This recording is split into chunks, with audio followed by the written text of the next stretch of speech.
Halo, selamat sore semua. Kita live lagi. Eh, Hari kedua untuk tematik 3 yaitu jalan-jalan di praktik mandiri ya. Jadi ada 12 praktisi alumnus CWSCCA yaitu perawat luka se-Indonesia yang kita akan keliling eh, jalan-jalan ke tempat mereka.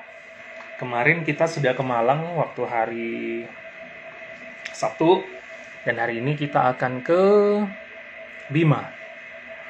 Bima itu di Nusa Tenggara Barat ya. Ada satu praktik mandiri namanya itu Yuli Care Center ya. Yang CEO-nya itu adalah seorang perawat, ibu-ibu juga ya. Kemarin juga yang di Malang itu ibu-ibu juga ya. Kayaknya ibu-ibu itu lebih nekat deh ya dibanding dengan yang bukan ibu-ibu gitu. Jadi hari ini kita akan dengar, tapi pasti ada alasan tertentu akhirnya kemudian mereka berani berpraktik ya. Tapi apa itu nanti kita dengar langsung dengan Ibu Yuli ya. Hari ini sudah bergabung, ini siapa ini? Ecemot. Halo Ecemot.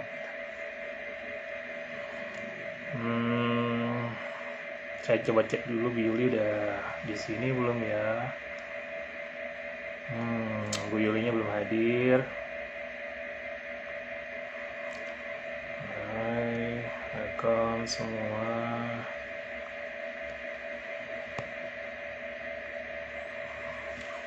Jadi selain Ibu Yuli, besok itu kita akan kemana ya? Saya tuh nggak tahu apa ya jadwalnya.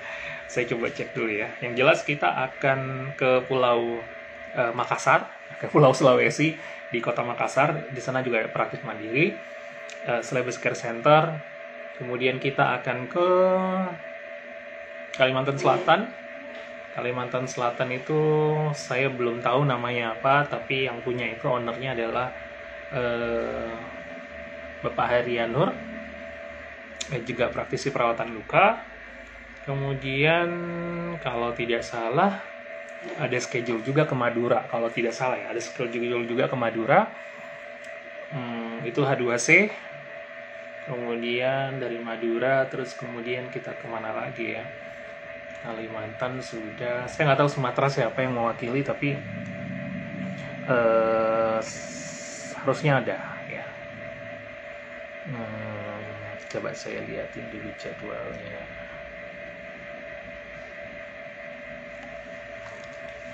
Oke. Jadi program ini itu disiapkan oleh manajer diklat kami ya.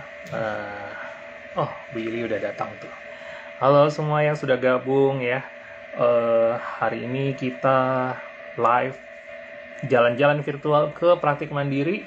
Nah, hari ini tuh sebuah kehormatan kita datang ke Yuli Care Center di Bima.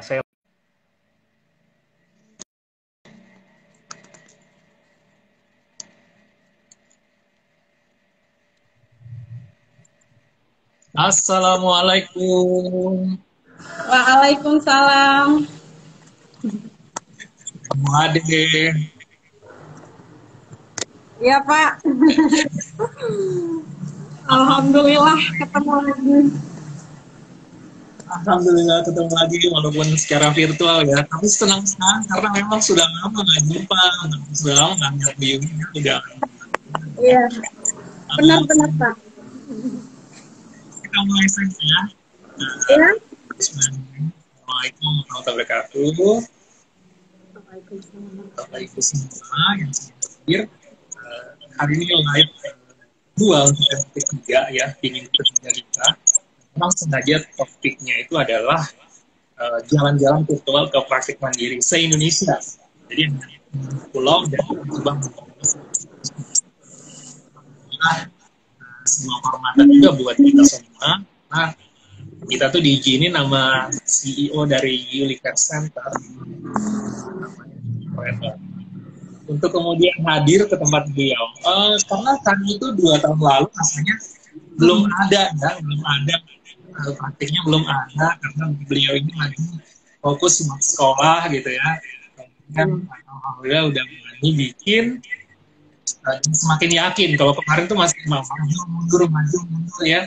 Tapi kemudian bismillah banyak yang tertolong. Kalau niatnya benar pasti ya kemudahan yang dimiliki. Jadi kita kita jalan ke tempat keliling di ruangannya ini. Kami berharap dari luar juga bisa kita lihat kayak mana sih gedungnya, gitu kan ya. Kita kenalan dulu ya, silakan pilih kenalan dulu. Iya. Assalamualaikum warahmatullahi wabarakatuh. Sebelumnya saya ucapkan terima kasih untuk terutama Pak Hamka sendiri dan kru NCI Center Kalimantan yang telah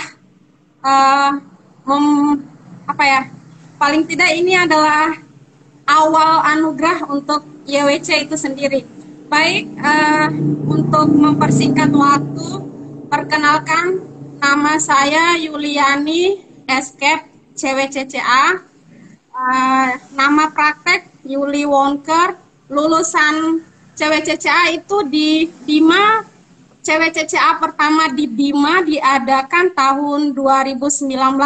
Tapi sayangnya nggak ketemu paham kan? Nggak ada beliau. Iya, itu. Yang jelas itu dulu tahun 2019 pas saya selesai hamil Pak itu. Ngambil langsung rezeki, ada pembukaan pelatihan. Awalnya rencana mau ke Mataram, tapi karena ada dibuka di Bima, udah jos di Bima aja. Mantap. Terus kemudian kita bisa kenal ya Bu? Saya lupa loh Bu. Oh iya, ada nanti Pak memang. Ya, alhamdulillah. Dulu 2019 setelah pelatihan sering cari-cari info Pak mengenai seputaran perawatan luka modern itu seperti apa sih. Akhirnya cari-cari, oh ada namanya ini, itu. Dan akhirnya ketemu NCI Center Kalimantan waktu 2019 akhir tahun kalau nggak salah itu Pak.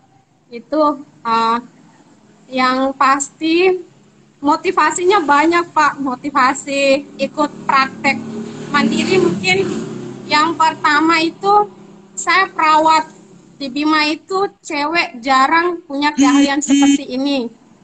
Yang saya tanam itu saya harus berbeda perawat dengan yang lain. Alhamdulillah saya udah hobi memang konvensional dulu sebelum tahun 2019 pelatihan saya sudah mulai perawatan luka di samping di rumah sakit.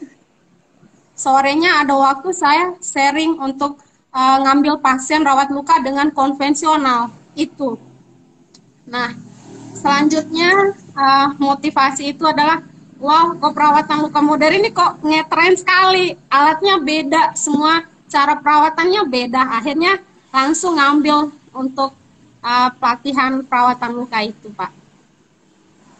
Oke, sebelum memutuskan untuk ikut pelatihan, itu apa yang Ibu lihat? Apakah dapat informasi tentang apa? Terus kemudian apa yang menjadi motivasi Ibu untuk gabung deh CWCCA gitu? Ya, benar Pak. Yang saya lihat waktu dulu itu saya pernah rawat pasien dengan konvensional. Yang permasalahan yang sering terjadi adalah cepat merembes. Jadi setiap rawat luka nanahnya itu selalu cepat merembes walau nggak bisa dia sampai selang 1 hari. Itu yang pertama. Akhirnya dulu itu sering sekali saya di Facebook, di medsos itu nggak lihat apa-apa dulu itu. Jadi mainnya lihat ke seputaran perawatan luka itu seperti apa sih yang modernnya. Jadi kenal foam itu aja sudah syukur alhamdulillah dulu tuh Pak. Foam itu perdana saya order itu ada di seputaran NTB juga. Akhirnya kenal nomornya beliau, Bu masuk ini Bu. Ikut perawatan ini udah. Jadi pas pelatihan perawatan luka itu di iniin sama tutornya. Aduh, Bu Yuli jangan pura-pura, Ibu Yuli udah tahu digitun, akhirnya jadi ngerasa ya alhamdulillah sih Pak. Oke, ini sebenarnya karena bermula menggunakan satu model meditasi, melihat efektif dan akhirnya makin penasaran ya. Iya benar Pak. Oke, nah waktu itu kan akhirnya CWCCA selesai. Nah waktu CWCCA selesai, butuh berapa lama kemudian berani bikin, ya udah bikin kita rubah desain rumah jadi praktik mandiri. Pokoknya butuh waktu berapa setelah CWCCA kemudian memutuskan untuk memberikan praktik? Iya, ini jujur pengalamannya sangat panjang Pak, butuhnya 1 tahun lebih. Ceritanya panjang. Saya dihadapkan dengan gelar yang sudah keluar Permenkes terbaru, D3 nggak bisa buka praktek, dilema jadinya. Langsung kecewanya pada saat itu kan mau maju Pak, belum keluar sama sekali Permenkes itu. Pas mau ajuin, betul. Dan pas mau ajuin 2 minggu kemudian keluarlah itu, akhirnya nggak bisa dipakai. Waduh, tantangan itu 2019 sudah saya hampir 6-7 bulan CWCCA Pak. Akhirnya nyari teman, ada teman, Kak saya kok pingin ngikutin jejaknya kakak, digituin sama dia. Kebetulannya alhamdulillah dan rezekinya itu Pak, dia nurse. Oh iya Dek, ikut aja ini. Kebetulan ada pelatihan perawatan luka terakhir di Lombok, Mataram. Itu dia. Akhirnya dia berangkat, pulanglah dia. Setahun kemudian berjalan, setelah dia dapat praktek, mau buka aja itu Pak, belum bisa karena pandemi waktu itu. Mau ajuin ke Dikes, nunggu lagi 2 bulan baru masukin surat persyaratan mau buka praktek. Akhirnya pusing, aduh pandemi masih meningkat, itu sangat-sangat meningkatnya kasus di Bima waktu itu. Udah join sama adenya, malah alhamdulillah adenya nih syukur sekali sampai jujur Pak Ade ini sangat membantu sekali yang escape nurse, sampai nggak minta uang bulanan berapa dan lain. Yang penting kerjasama dulu sama Ibu Yuli, dibilang gitu sama beliaunya. Ya setelah selesai saya sewa ruko Pak, setiap tahun nyewa ruko. Jadi memberanikan diri nyewa ruko hasil perjuangan dari perawatan luka home care Pak, dari rumah ke rumah pasien. Pulang kerja saya nggak ada jadwal lain, kalaupun mau refreshing piknik harus terjadwal dulu gitu. Akhirnya selama 7-8 bulan itu saya berkeliaran Pak di jalan, ke rumah ini, ke rumah itu, ke desa ini, ke desa itu. Wah, pokoknya penuh tantangan. Kalau bisa dikisahkan. Keren ya.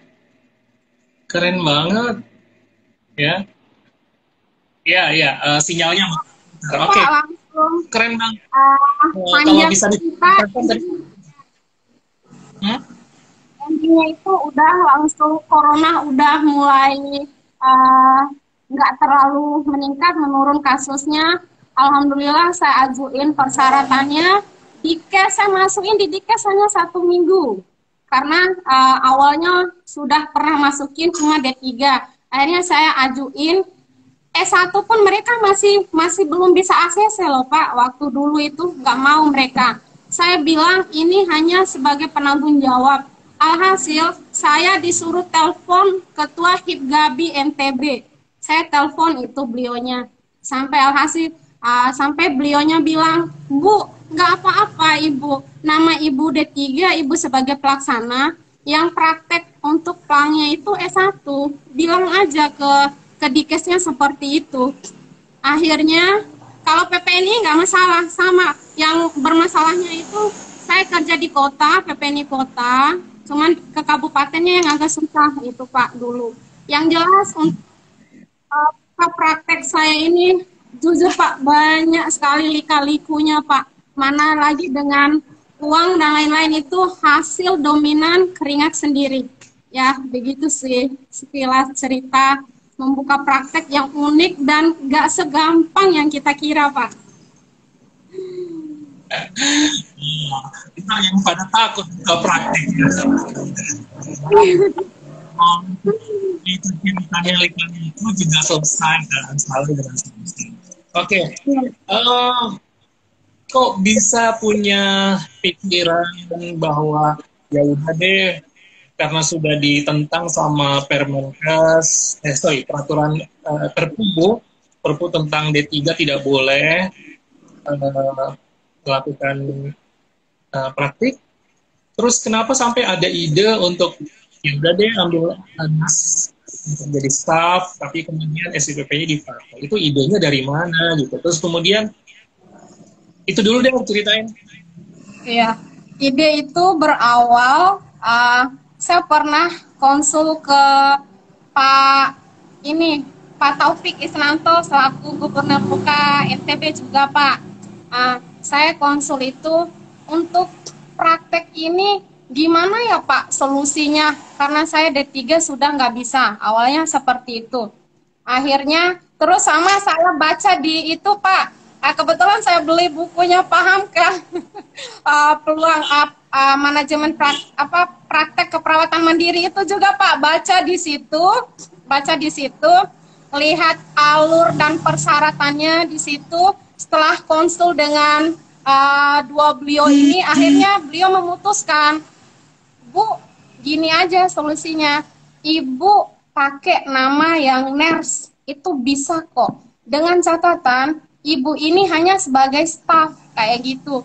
Jadi, plangnya itu dipakai nurse, terus ibunya D3 nggak apa-apa. Istilahnya itu, Ibu tetap yang punya, digituin saya, digituin.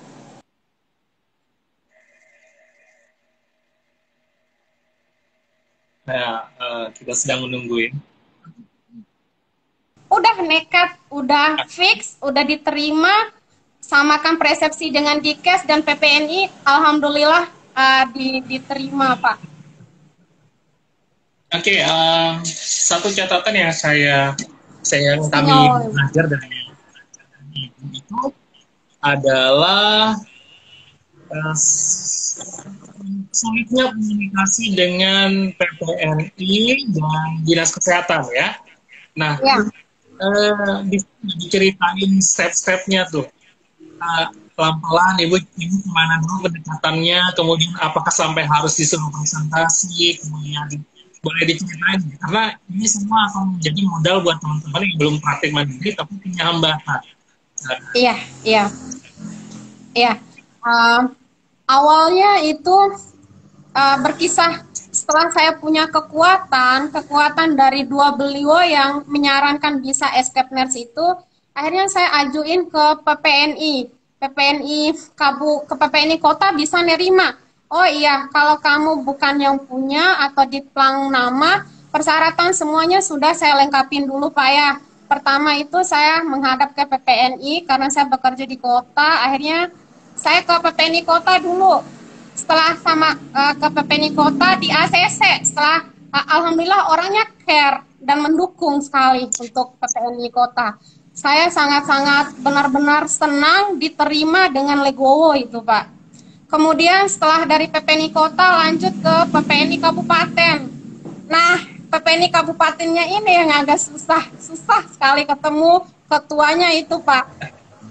Benar-benar aduh. Tapi setelah tahu siapa ya ketua PPNI kabupatennya, dan alhamdulillahnya beliau adalah mantan kepala ruangannya saya dulu. Jadi kebetulan beliau baru dilantik. Nah, akhirnya sama beliau saya sampai dimarahin itu Pak. Loh, ini D3 Yul. Kenapa berani kamu bikin praktek keperawatan mandiri D3 digituin saya Pak. Oh iya Bu, maaf Bu. Memang ini sebenarnya pertama saya mau ajuin nama saya, tapi karena nggak bisa setelah keluar Permenkes itu, saya pakailah nama teman saya. Saya bilang begitu Pak. Ini ada persyaratan semuanya, surat rekomendasi dari PPNI Kabupaten, semua perlengkapan administrasinya saya bawa ini Bu. Oh iya, saya belum bisa ACC, kamu hari ini telepon dulu Hipgabi NTB, digituin Pak, diguntuin saya. Aduh kok saya yang telepon Pak, tak gituin. Kebetulan saat itu saya telepon, tapi sebelum saya telepon beliaunya Hipgabi itu, akhirnya saya pulang dari rumahnya Ketua PPNI Kabupaten Pak, karena dia belum ACC, suruh dulu jawaban dari Hipgabinya itu. Saya telepon Hipgabinya, dikasih nomor sama beliau.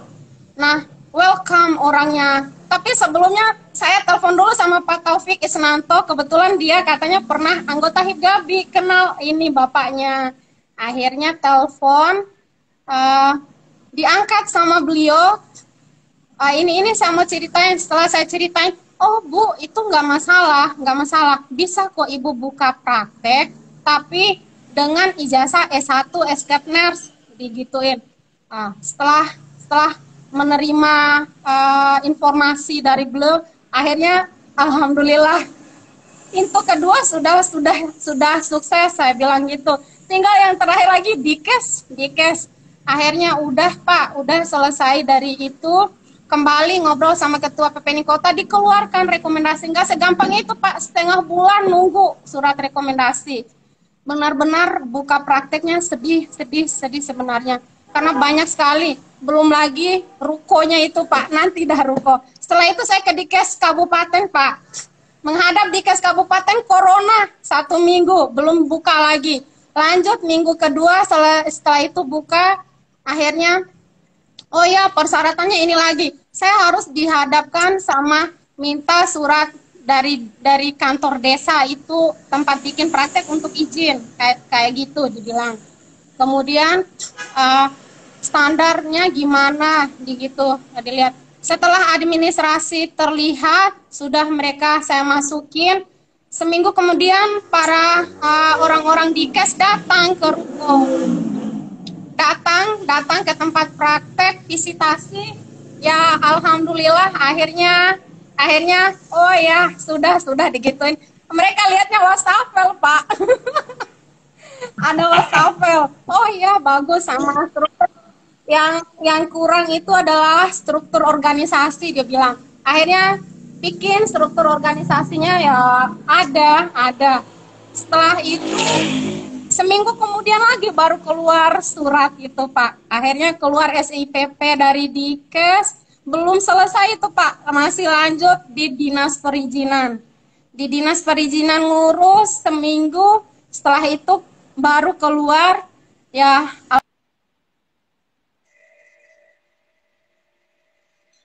Wah, sinyal Ya, kisahnya begitu Pak, sedih Pak. Di saat masih anak kecil, di saat kerja di rumah sakit, ingin jadi perawat yang berbeda dengan teman itu, memang tantangannya luar biasa sekali, luar biasa. Ya, alhamdulillah bukalah praktek ini Pak, itu dulu.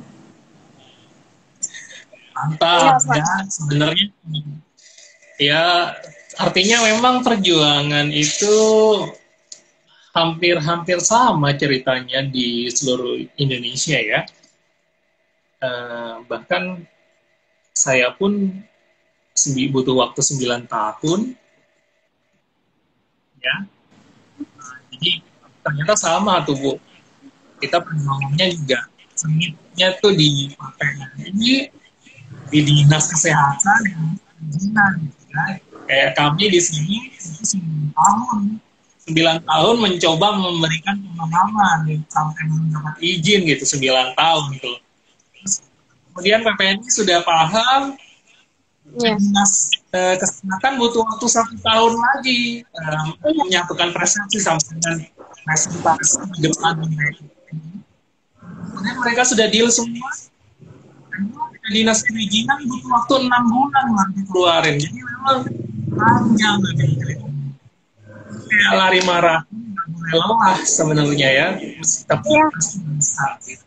Iya. Oke. Kita lanjut sekarang ke ruko sebelum kita jalan-jalan ya. Kenapa sampai berani sewa ruko? Memangnya sudah punya uang banyak nih, kan gitu ya, kalau dilihat perawat nih. Nah, ceritain dong. Iya Pak, nggak kurang kurang dengar Pak suara. Oh iya, nih, halo. Tadi kan kata Bu Yuli sinyal ya. Iya iya. Ah, Kata mohon dia diulang Pak. ini, ya, berani sewa ruko. Iya iya. Alasannya apa sampai berani sewa ruko? Alasannya kalau sudah punya tempat sendiri itu eh, lebih lebih terlihat, oh dia punya usaha sendiri. Itu alasan-alasan yang saya niatkan itu Pak. Kenapa? Jadi orang-orang itu lebih mudah mengenal nama tempat praktek, di mana tempatnya itu kan, jadi bisa orang-orang tahu. Jadi kalau hanya home care dari mulut ke mulut untuk mereka tahu ada perawat luka modern itu susah menurut saya. Jadi saya meniatkan untuk sewa ruko dari uang tabungan itu semua. Kemudian setelah di ACC dengan sewa ruko yang lumayan ya gitulah Pak, akhirnya udah selesai. Jadi intinya adalah gimana perawatan luka modern punya YWC ini bisa dikenal, itu aja sih Pak. Berapa lama sampai kemudian berani sewa ruko gitu? Nah, apa yang dilakukan? Apakah ada pencarian informasi dulu? Apakah ada hitung-hitungan dulu? Itu apa aja sih yang perlu dipertimbangkan sampai kemudian Bu Yuli berani banget untuk dia sewa deh gitu. Apa pertimbangannya gitu? Kan kalau modal nekat aja yang nggak mungkin gitu.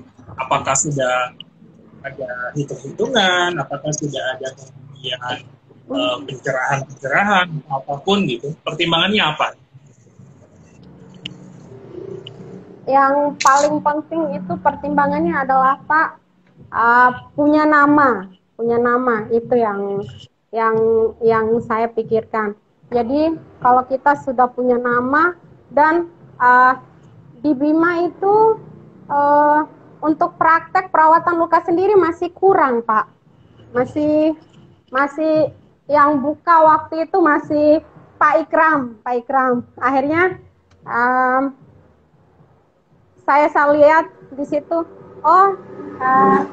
praktek perawat itu juga bisa punya praktek. Kenapa nggak bisa kan? Gitu maksudnya. Dokter aja bisa, kenapa kita perawat nggak bisa? Itu maksudnya saya tuh Pak.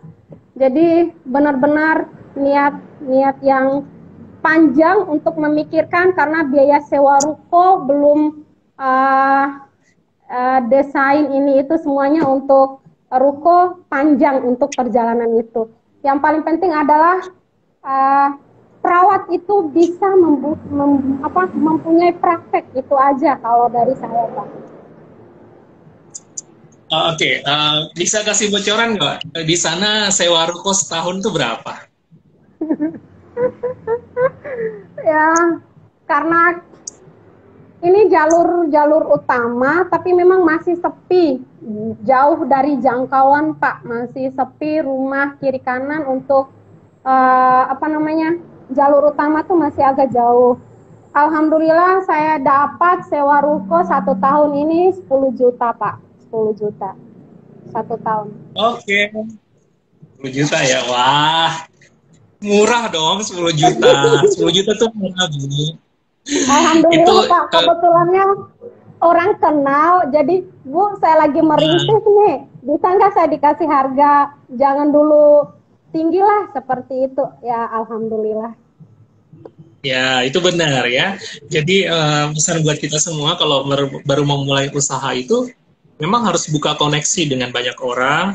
Jujur aja bahwa kita baru mulai, belum punya banyak uang, bisa dibantu tidak. Bahkan saya ingat banget dulu saya minta dicicil gitu. Jadi kayak DP dulu, kemudian nanti 6 bulan baru dibayar sisanya itu boleh banget gitu ya. Iya, Nah, iya. kalau tempat kami 30 juta tuh, Bu. Oke. Eh, Motivasinya sudah keren banget. Nah, sekarang saya mau bahas ke internal tentang manajemen ya, yang terutama tentang nama dulu deh. Nama ini kenapa Yuli eh, Care, Yuli Won Care ya, Yuli Won Iya, Care. iya. Kenapa Yuli Won Care? Kenapa bukan yang lain? Ada history? Ya, terima kasih Pak. Eh, Alasan untuk Yuli Wonker adalah Yuli dari nama saya sendiri, Won ada luka, Care perawatan. Eh, ini saya ngambil nama saya, maaf bukan sombong atau apa ya, karena nama saya sendiri udah banyak yang tahu, artinya saya niatkan untuk nama saya dulu untuk nama praktek. Sehingga orang tahu, oh iya, itu ada perawat luka cewek namanya perawat luka Yuli. Jadi kalau sudah orang tahu nama itu, jadi bisa familiar ke mana-mana nanti Pak. Mungkin itu dasarnya. Ya, benar ya. Saya juga kasih bukan kesan ya. Saya coba kasih informasi bahwa untuk teman-teman yang baru mau buka praktik tapi sudah senior di ruangan, sudah senior, sudah perawat lama di rumah sakit, justru nama itu menjadi branding. Jadi ini kalau bocoran buat Bapak Ibu semua yang menyaksikan, Ibu Yuli ini perawat senior di ruangan gitu. Sehingga image seorang perawatnya sudah terbentuk. Jadi dengan memunculkan nama aja udah tepat banget gitu. Jadi nge-branding nama dari diri itu penting banget kalau memang Anda adalah seorang praktisi yang sudah lama dikenal di masyarakat sekitar. Kayak kemarin kita juga ada yang Andriani Wonker, karena memang dia sudah dikenal gitu. Nah kalau saya dulu nggak dikenal karena saya bukan praktisi, saya dulu dosen, sehingga ya udah saya bikin satu brand, saya jebretin deh. Butuh waktu lama memang, tapi semuanya berjalan dengan ya. Nah sekarang saya mau ke visi misinya Yuli Wonker itu apa? Iya. Ya, untuk visi misi dari Yuli Wonker, yang pertama visinya itu adalah menjadikan perawatan luka modern yang dikenal masyarakat dengan biaya yang cost efektif, gitu Pak. Cost efektif. Jadi maksudnya adalah orang takut perawat luka modern ke kita karena mahal itu. Sebenarnya itu enggak. Setelah diterapkan, orang datang ke praktek dengan perawatan selang sehari, selang 2 hari, akhirnya orang udah ngerti dan paham. Oh iya, langsung alhamdulillah itu visinya. Kemudian misi yang pertama, memberikan pelayanan perawatan luka modern yang sesuai dan cost efektif dengan kemajuan ilmu pengetahuan dan teknologi. Yang kedua, mengembangkan fasilitas pelayanan perawatan luka dan terwujudnya kondisi yang ramah. Saya paling suka yang namanya perawat itu ramah itu. Makanya kata ramah harus saya cantumkan di situ Pak. Ramah, nyaman dan efektif. Ramah, nyaman dan efektif. Yang ketiga, memberikan pelayanan kesehatan yang bermutu dan terjangkau pada kemudahan, ketepatan, kenyamanan berlandaskan pada etika dan profesional. Itu visi dan misi dari Yuli Wonker. Ini keren banget ini ya. Pasti tim akreditasi rumah sakit nih sampai bisa bikin visi misi yang keren banget ya. Satu lini antara visi dan misi itu terkoneksi. Dan itu penting sekali ya. Oke, setelah visi dan misi, sebelum kita jalan-jalan virtual, saya mau dikenalin staffnya ini sudah ada berapa, siapa aja, kemudian apa pembagian jobnya tuh boleh nggak disampaikan? Ya, alhamdulillah staf menetap saya itu yang punya nama ini dia dua Pak, dua. 2 staf. Dari saya sendiri, terus yang punya plang nama NS Penny Oktavianingsih, kemudian yang ketiga Milisani Escape Nurse. Nah, dia saya tempatkan sebagai administrasi dulu. Jadi ada 3 di praktek kita. Cewek semua Pak ya, cewek semua dulu. Ini keren ya, keren banget ya. Berarti usianya kurang lebih 1,5 tahun ya? Iya, Anda praktek perawatan saya baru berjalan 3 bulan Pak. 3 bulan dengan ini. Iya, baru 3 bulan Pak. Jadi seumur jagung belum ada apa-apa Pak. Masih standar lah. Ya lah, maksud saya kita jadi speechless ya, nggak bisa ngomong karena 3 bulan tapi sudah berani meyakinkan diri dan karyawan tim bahwa ini kita adalah lagi berproses. Dan saya yakin yang bertahan atau yang menemani Bu Yuli ini adalah orang-orang yang satu visi gitu ya. Oke. Yuk sekarang kita tur yuk. Boleh dari depan kita diajak jalan-jalan nih. Iya, boleh Pak. Lihat prakteknya Pak ya. Ya, itu penting karena semuanya pengen menonton ya. Iya. Anu sih. Ya, ini dari depan Pak. Ya. Lihat-lihat. Ini jalan sentral. Ya, iya jalur utama. Ini di depan jalur utama ada tulisannya plang kita Yuli Wonker. Yang arahnya. Iya, itu. Kemudian ini sayang banget sinyalnya.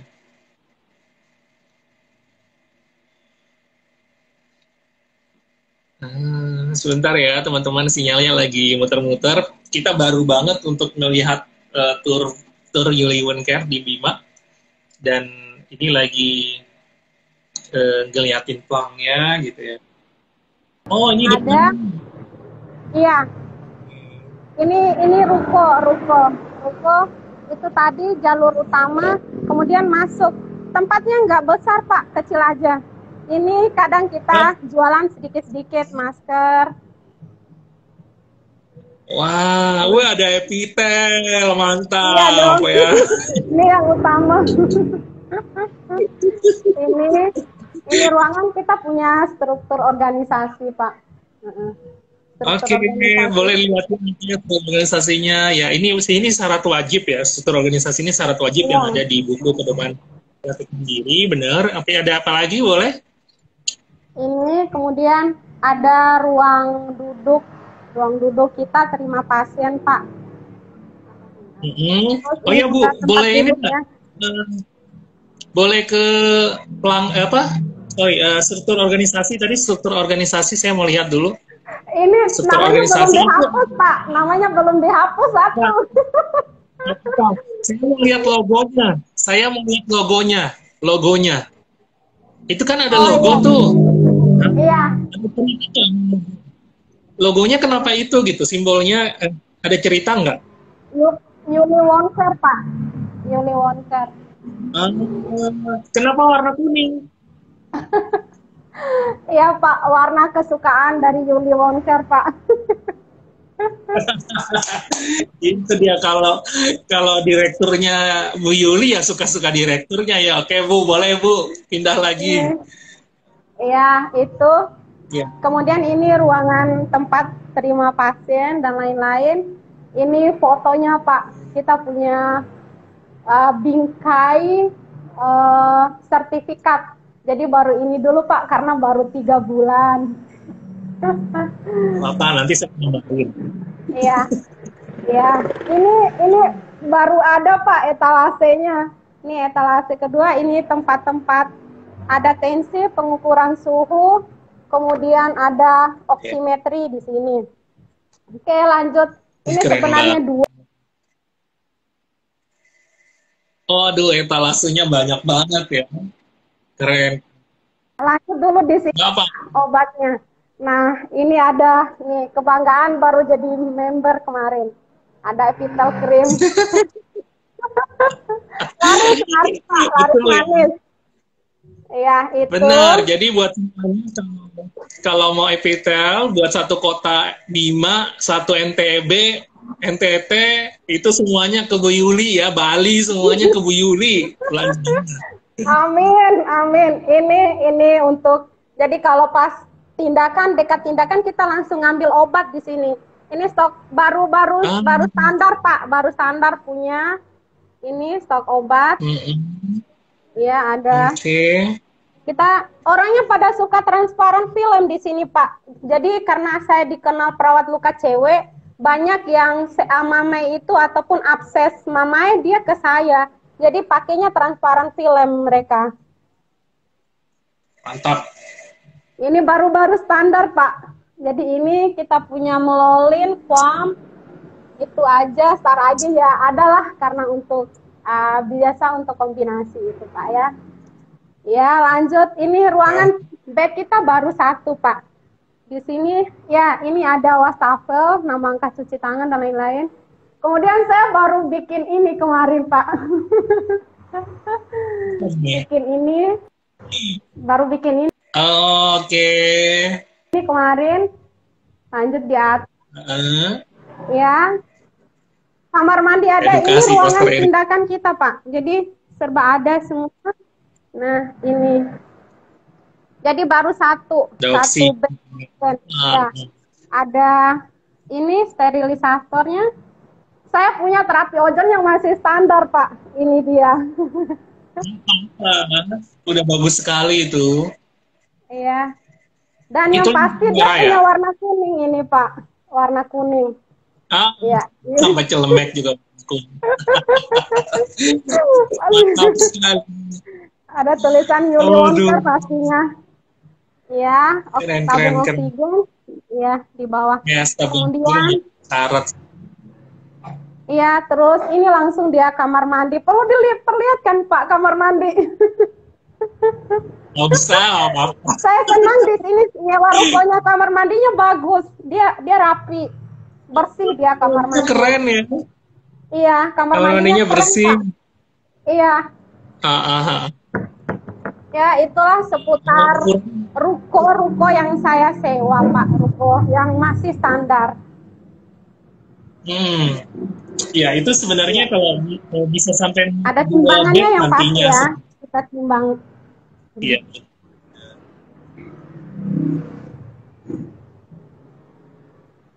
Oke.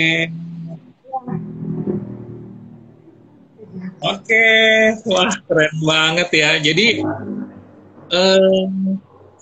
saya sampai di mana ya? Saya juga ngikutin Bu Yuli kan, artinya dulu belum ada dan hari ini ada, itu bikin saya juga ngerasa ya memang perjuangan itu gitu. Dan saya tahu Bu Yuli ini dulu juga maju mundur terus gitu kan, tapi akhirnya kesulitannya itu beliau list satu-satu dan beliau atasi satu-satu, termasuk hari ini sudah escape dan sudah kalau tidak salah ya. Benar. Oke. Baik. Berarti adjunctive terapinya tadi ada ozon, ada inframerah. Oke, itu juga menjadi keunggulan. Oke, layanannya apa aja nih layanannya? Iya, layanannya baru buka satu dulu, Pak. Jadi untuk fokus ke perawatan luka lain-lainnya, ada cek laborat sederhana, mau itu cek asam urat, kolesterol, HB, sama gula, itu Pak. Kemudian rencana ke depan itu, saya mau buka bekam sama sunat, Pak. Insya Allah, kalau nanti berkenan nanti Pak. Ya, kalau boleh saran sekalian aja skincare karena kan stafnya perempuan semua, ya kan?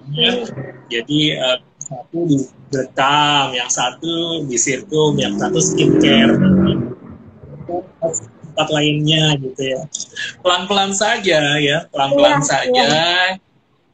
Yang pasti memang perlu konsisten, dan saya rasa Bu Yuli sudah membuktikan ucapannya 2 tahun lalu yang kita ketemu, kemudian saya didatangi terus bilang, saya mau buka banget nih Pak. Oke, saya cuma iya gitu kan. Tapi sudah saya tanya, ibu kan D3, terus ya kita ngobrol banyak, dan saya juga menyarankan bahwa ambil aja staff, dan ibu pentingnya harus sekolah, saya bilang. Dan alhamdulillah sampai hari ini juga masih sekolah dan berjuang. Oke, kita ke kasus ya. Kasus terbanyak, ya hitungnya jangan 3 bulan, hitungnya sejak ibu sewa CCA ya. Kasus terbanyak itu apa? Yang pertama itu luka diabetes, Pak. Luka diabetes. Terus yang kedua abses payudara sama CA mamai. 3 itu. Yang paling utama sih 3 itu kasus terbanyak yang saya lakukan dan rawat selama ini. Oke. Kalau kanker belum ya? Sudah, ada malah 1-2 kan? kanker. Kanker itu yang banyak dia CA mamai, Pak. Itu malah paling banyak. Sekarang sekitar hampir 7-8 yang kita rawat saat ini.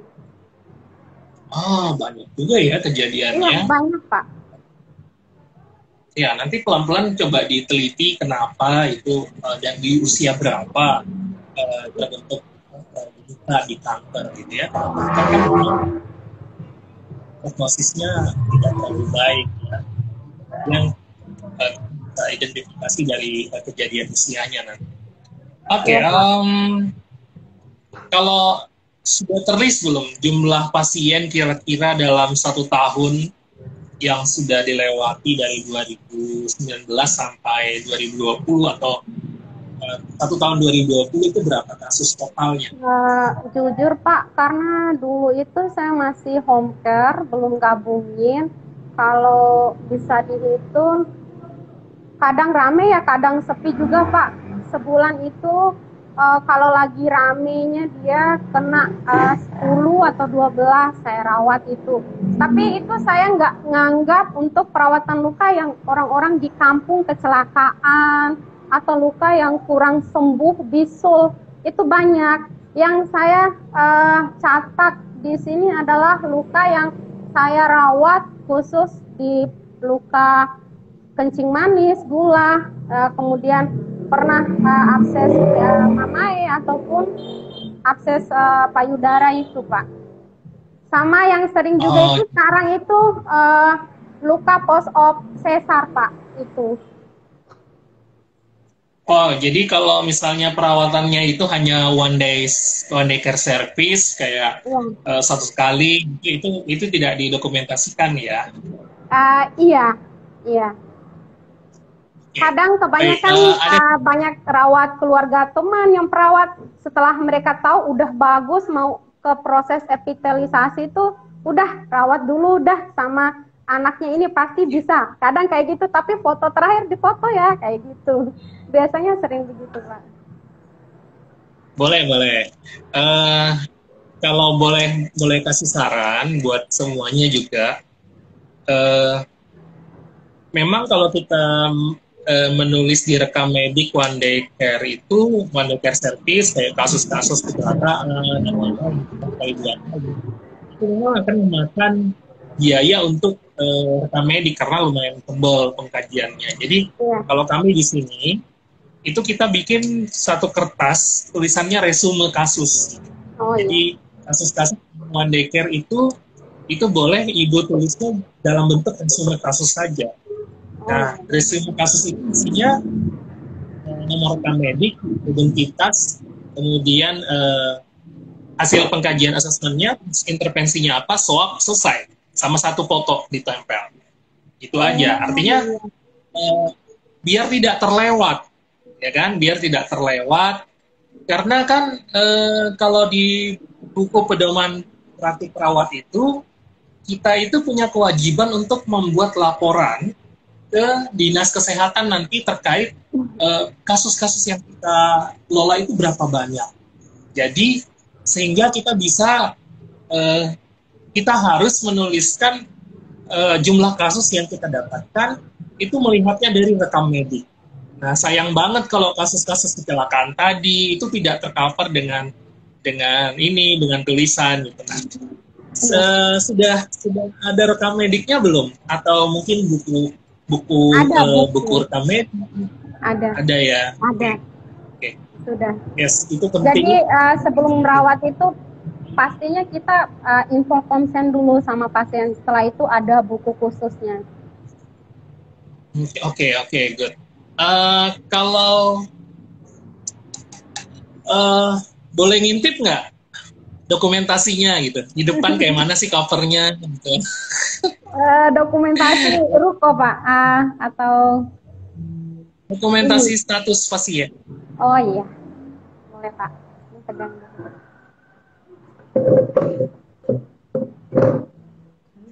Saya jadi penasaran dan saya yakin semuanya juga teman-teman penasaran. Belum tulis lengkap semuanya Pak. Gak apa-apa, karena baru 3 bulan. Maksud saya gini, kita coba ingat biar sama-sama bisa belajar dan biar tidak nunggu 1 tahun merekap gitu. Iya, masih berproses. Saya masih nulisnya sebagian ini dulu Pak. Ini contohnya. Bisa kameranya sini deh. Kamera ini ke sini. Ya. Ya.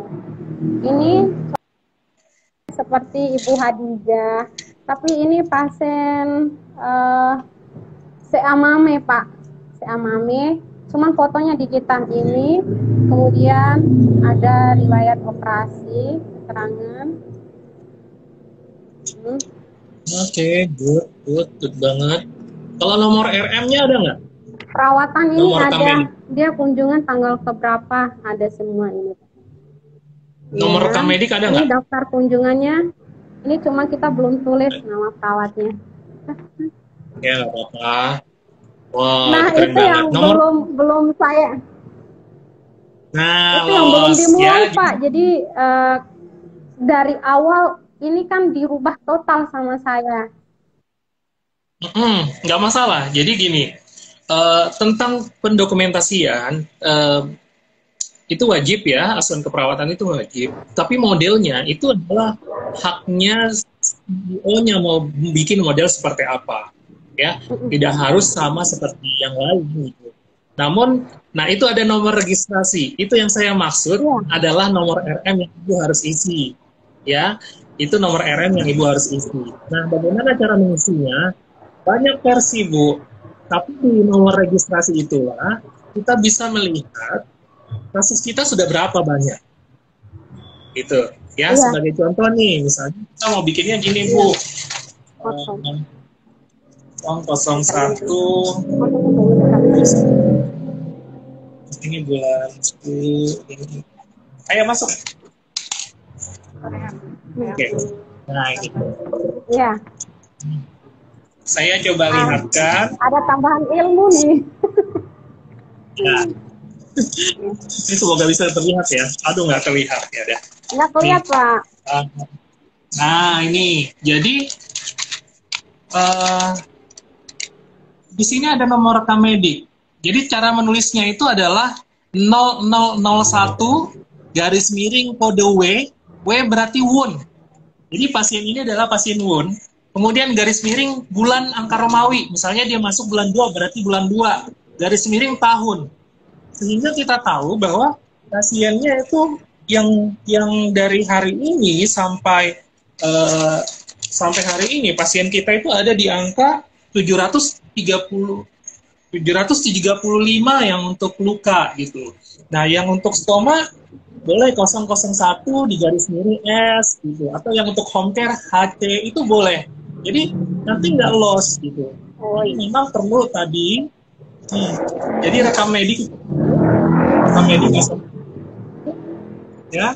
Itu di sini RM nomor rekam medik perlu. Ya, setelah itu dari sini kalau sudah sembuh disalin ke sini nomornya. Jadi kalau nanti ada pasien ini berulang, kita tinggal cek, oh benar nih ada namanya, tahun berapa dia, usianya berapa, diagnosanya, alamatnya, jadi lengkap. Nah nanti di sini diagnosanya bisa dilihat, oh ternyata yang banyak itu adalah luka diabetes gitu. Jadi memang di list, terus kemudian di sini kami tulis juga tentang status kesembuhan. Ya, apakah dia sembuh, apakah dia meninggal, atau dia di-refer, dikirim ke rumah sakit, kemudian atau dia putus perawatan. Dari sini seorang manajer, CEO akan bisa mengidentifikasi bahwa oh perawatan luka kita ini tim kita bagus, kenapa? Karena banyak yang sembuh. Atau kita ternyata kurang kontrol nih, karena banyak yang ke rumah sakit, harus perbaikan kondisi gitu. Oh ada yang meninggal, ini perlu dirapatkan, kenapa bisa meninggal gitu. Nah sehingga ini penting banget untuk pelan-pelan Bu Yuli bikin dan bisa saya bagi hari ini. Jadi buku ini itu akan menjadi sejarah nanti dan membantu ibu untuk nanti akhirnya pada saat ke dinas kesehatan bisa dilaporkan bahwa kasus kami itu sudah sekian banyak. Ya, seperti itu ya. Siap. Oke. Ya. Karena saya kalau bicara sama Bu Yuli rugi kalau saya nggak sampaikan. Bu Yuli selalu pengen terus baik dalam berproses, sehingga saya punya kewajiban untuk sampaikan gitu ya. Pelan-pelan minta adik-adik cewek tadi ketik pelan-pelan lagunya Yuli Winter. Pelan-pelan saja, bikin 1 lembar dulu cover bulan ini, ya. Nah, nanti bulan depan identitasnya boleh pelan-pelan, ya. Inform konsen. Habis itu pengkajiannya sudah, itu aja. Yang lain-lain paling foto,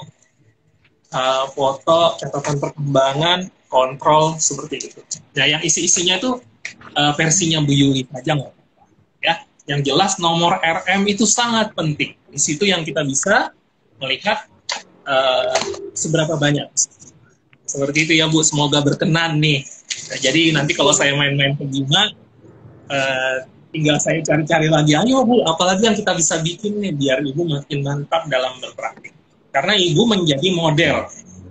Ibu menjadi model di satu pulau NTB. Hanya hitungan jari sampai hari ini. Ya. Amin. Ya.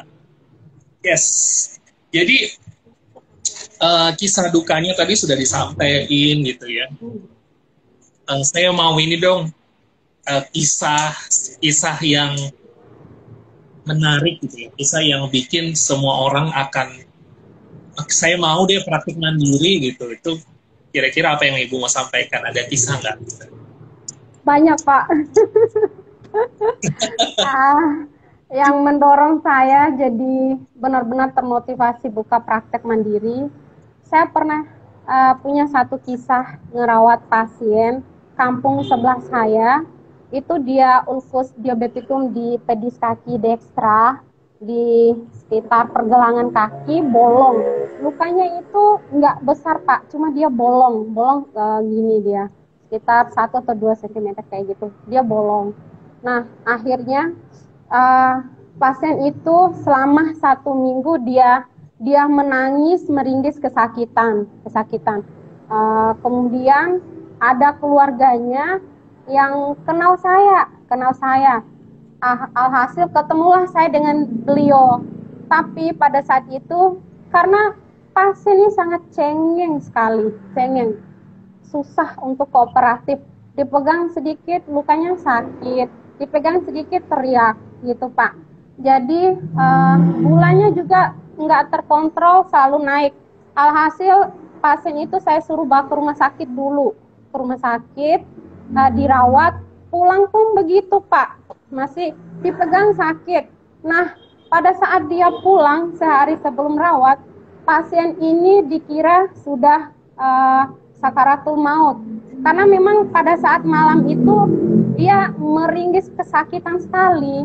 Kadang dia kepikiran, terus yang paling susahnya ibu itu adalah sakit kakinya itu. Saya nggak tahu, pada saat itu kan saya pernah sempat beli ke Pak Hamka Kafilon spray itu, Kafilon spray, saya masih ingat. Itu saya order di NC Center Kalimantan. Uniknya pasien ini udah sampai di ngaji itu Pak, ngaji tengah malam. Keesokan harinya sore jam 4 saya berkunjung rawat pasiennya. Nah, dirawat itu nggak pakai sentuhan apa-apa, hanya mengandalkan dep pun kurang Pak, semacam dep kayak gitu. Saya rawat rutin, dan alhamdulillahnya setelah sampai 1 bulan rawat, dia sadar dan mengerti gitu. Oh, rawat tuh nggak sakit, ibu harus kuat. Karena saya KIE terus Pak, KIE gini-gini prosesnya A sampai Z saya KIE. Nah, pasien inilah setelah keenakan rawat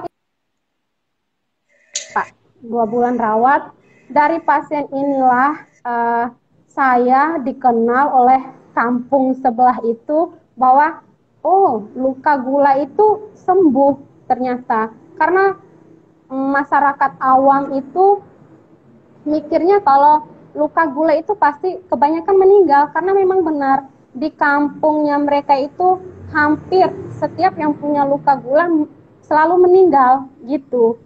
Akhirnya setelah dibuktikan dengan perawatan yang saya rawat itu sembuh ibunya ini Pak. Rawatnya itu benar-benar hati-hati sampai 2 jam itu Pak. Baru dikasih cairan NaCl cuci luka, itu udah langsung dipegang nggak bisa Pak, susah. Jadi benar-benar sabar gitu. Itu kisahnya Pak, kisah akhirnya dia sembuh. Sekarang ke sawah sampai bertani. Pokoknya ada 2 yang unik. Satu itu lagi luka kecelakaan Pak, luka kecelakaan itu kaki dia ke RSUP Mataram harus dipotong. Orang nggak mampu, akhirnya saya subsidi silang, rawatnya itu paket Pak. Waktu itu dia 6 bulan saya rawat. Jadi paket sampai sembuh harganya sekian, saya bilang gitu. Alhamdulillah dari hari ke hari, sampai saya ketemu pertama itu 1 ke 2 ada belatung Pak. Ada belatung di lukanya. Karena memang besar sekali, dia ditabrak pick up kakinya, ke RSUP angkat tangan, harus dipotong, diamputasi semua dia. Alhamdulillah saya rawat, pennya pun saya tarik sendiri Pak. Ada dia dipasang pen yang putih lurus itu, saya konsultasi ke teman saya di ruangan bedah, Mbak jangan takut, itu tarik aja, kalau udah nggak berfungsi pasti dia keluar, dia bilang gitu. Saya pelan-pelan tarik, setiap rawat tarik sedikit-sedikit keluar, udah jadi nama saya di kampung itu alhamdulillah jadi terkenal. Jadi ada luka di situ ada Yuli Wound Care itu. Kemudian yang ketiga tuh Pak, saya rawat nggak dibayar, serius. Dirawat itu pasien dengan luka kencing manis di jari ibu-ibu. Terus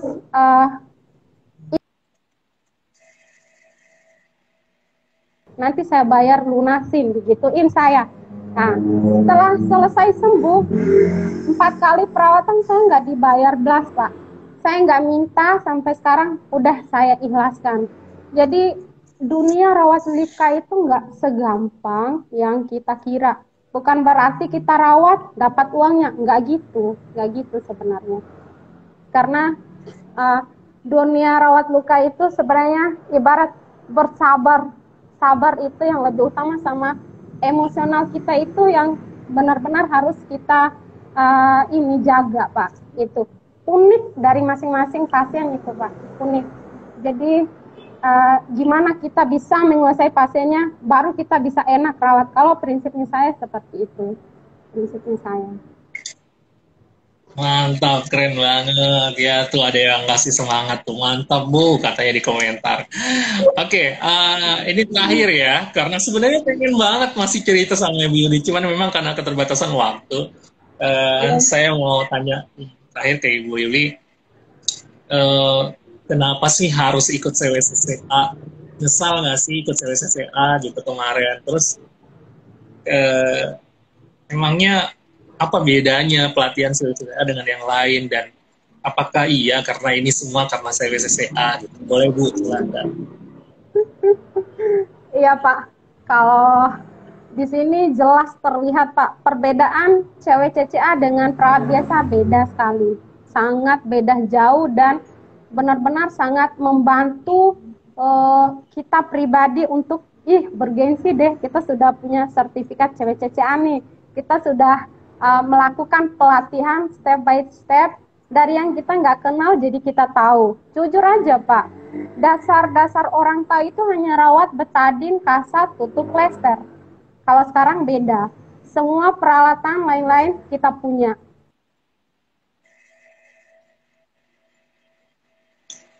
Wah, sayang banget nih sinyalnya. Iya, yang jelas tetap beda dengan yang lain karena kita punya ilmu pengetahuan yang lebih dibandingkan dengan teman-teman.